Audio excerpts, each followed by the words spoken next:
வன்னியர்களுக்கான இடஒதுக்கீடு வழங்குற விவகாரத்துல ஜாதிவாரி கணக்கெடுப்பு நடத்துறதுக்கு அதிகாரம் இல்லைன்னு சொல்லி முதலமைச்சர் ஸ்டாலின் சொல்லி வருவதற்கு கண்டனம் தெரிவிச்சிருக்க பாமக தலைவர் அன்புமணி ராமதாஸ், ஆந்திராவில் முன்னாள் முதலமைச்சர் ஜெகன்மோகன் ரெட்டி எடுக்கலையா, கர்நாடகாவில் சித்தாராமையா எடுக்கலையா, தெலுங்கானாவில் ரேவந்த் ரெட்டி எடுக்கலையா, பீகார்ல நிதிஷ்குமார் எடுக்கலையா அப்படின்னு பட்டியல் போட்டு முதலமைச்சர்களுடைய அவங்களுடைய அதிகாரம் என்ன அப்படிங்கிறத பத்தி நிறைய சொல்லியிருக்காரு.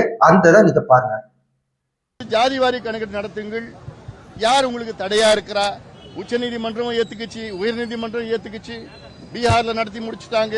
தெலுங்கானால ரேவந்த் ரெட்டி முதலமைச்சர் அவர் நடத்தி முடிச்சுட்டா 27 நாள் நடத்தினாரு.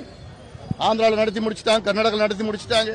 ஆனா நீங்க சமூக நீதி என் உயிர் மூச்சு, நான் சமூக நீதியுடைய பேரன் அப்படிலாம் சொல்லி வசனம் பேசிட்டு இருக்கீங்க. அதெல்லாம் பாக்குறதுக்கு கொச்சையா இருக்கு. அதெல்லாம் பேசாதீங்க தயவு செய்து.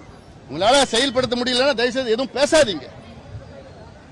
சாதாரணமா செயல்படுத்தலாம். இதெல்லாம் எங்களுக்கு அதிகாரம் இல்லை. என்ன அதிகாரம் இல்லையா உங்களுக்கு? இருக்கிற அதிகாரம் இல்லைன்னு பொய் சொல்ற முதலமைச்சர் எங்கேயா பார்த்திருக்கீங்களா? தமிழ்நாட்டில் பார்ப்பீங்க. அப்போ ரேவந்த் ரெட்டிக்கு அதிகாரம் இல்லையா? நிதிஷ்குமார் அவர்களுக்கு அதிகாரம் கிடையாதா? இதுக்கு முன்பு இருந்த ஜெகன்மோகன் ஆந்திராவில் அதிகாரம் இல்லையா? இல்ல சித்தராமையாவுக்கு அதிகாரம் இல்லையா? எல்லாத்துக்கும் அதிகாரம் இருந்ததுனால அவங்க போட்டிருக்காங்க, கையெழுத்து போட்டிருக்காங்க, அவங்க நடைமுறைப்படுத்திருக்காங்க. அப்ப தமிழ்நாடு என்ன வேற என்ன இந்தியாவில் இருக்கா? இந்தியாவில் இல்லையா? போய் சொல்லிட்டு இருக்கீங்க. முதலமைச்சர் அவர்கள் இனியும் எங்களால் பொறுத்துக் கொள்ள முடியாது.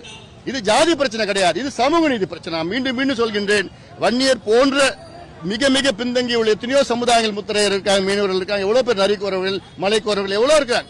இவங்க எல்லாம் முன்னுக்கு வர வேண்டும். யாதவர்கள் முன்னுக்கு வரணும்.